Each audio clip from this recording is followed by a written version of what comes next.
ছেলে জন্ম হয়েছে আলাদা প্রায়োরিটি, মেয়ে তো অন্য ঘরে চলে যাবে। এইসব মাইন্ডসেট থেকে আমাদের বেরিয়ে আসতে হবে। আমি নারীকে যৌনকর্মী দেখবো না, নারীকে দেখবো পাকিস্তানের পাইলট আয়েশার মতো। রেপ যে জিনিসটা, তাকে কঠোর আইন কিভাবে করা যায়, বিচারকের কাছে সে যাবে না, বিচারক তার কাছে যাবে, সেই ব্যবস্থা করেন।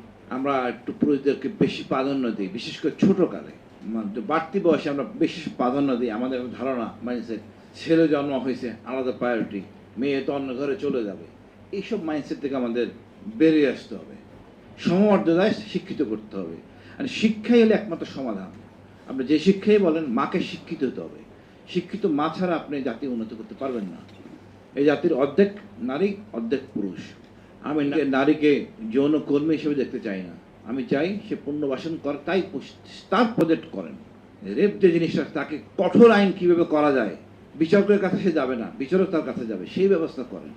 এবং নারীকে সমমর্যাদা এবং দরকার হলে অতি দ্রুত আইনে বিচার করেন। দেখেন ওই বিচারগুলি যেগুলি কতদিন বেশ সোশ্যাল মিডিয়াতে ভাইরাল, রেপ কেস, সেগুলি কী বিচার হচ্ছে আমি জানি না। এটা বিড়ম্বনা। এই বিড়ম্বনা থেকে উদ্ধার করেন। আমি নারীকে যৌনকর্মী দেখবো না, নারীকে দেখবো পাকিস্তানের পাইলট আয়েশার মতো, যে ভারতকে অহংকারকে চূর্ণ বিচূর্ণ করে দিয়েছে। সুতরাং নারীকে ছোট করে দেখার অবকাশ নাই। নারী ইসলামের ইতিহাসে যোদ্ধা ছিল। আমি জানি না, আমার 3 মেয়ে বললাম, কোথাও তারা এই বিড়ম্বনায় পড়ছে কিনা, চাকরি বা কোথাও, যে তাকে ডিফারেন্সিয়েট করা হয়েছে, করা হয় না। কোন জায়গায় হচ্ছে?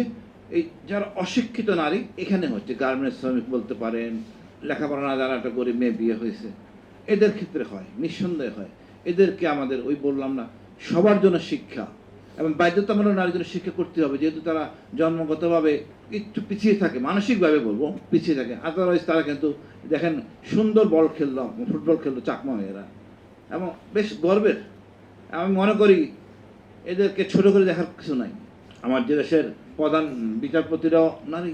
যেসব জায়গায় মনে করেন নারীরা সেবামূলক প্রতিষ্ঠানে নারীরা কাজ করতে পারে, ভালো কাজ করতে পারে, বিশেষ করে পুলিশে তো ভালো কাজ করতে পারে। তা আমরা সেই সব দিক অ্যাড্রেস করি আর সমস্যাগুলি সমাধান করি। আমরা এই বাংলাদেশে থেকে, হিন্দু কালচার থেকে আমরা এসেছি, যেখানে ছিল সতীদাহ প্রথা, যেখানে ছিল বিধবা মানে একটা নারীর দোষ। এই মানসিকতা বেরিয়ে আসতে হবে। এখানে মহান আল্লাহর উপরে আস্থা রাখি। ইসলামকে, এই সমস্যাগুলো এনে আমরা ইসলামকে কোণঠাসা করতে যাচ্ছি, এটা দুঃখজনক। ইসলামের বিষয়ে বা কোরআনের বিষয়ে কোনো ঐচ্ছিক নাই, সোজা কথা, এটা অপরাধ। এটা আমার বলার কোনো ক্ষমতাই রাখি না, এই নিয়ে কোনো সমালোচনা করার অবকাশ নাই। কেউ ঐচ্ছিক গ্রহণ করার কোনো স্কোপ আছে বলে আমি মনে করি না। এটা হলো মাইন্ডসেটের ব্যাপার। আপনি কি করবেন কি করবেন না, এটা আপনার ব্যক্তিগত। তবে আমরা যেই পরিবেশে আছি, যে মূল্যবোধের পরিবেশে আছি, সবচেয়ে সুখের জায়গায় আছি। আমরা যদি প্রাচ্যের সাথে তুলনা করি, আমরা ভুল করব। যে শিক্ষাগুলি আমরা দিতে চাচ্ছি না সবার জন্য নারীদের বিষয়ে, এই শিক্ষাগুলি মাদের শিক্ষিত করি, সমস্যাটা আমরা সমাধান পাবো।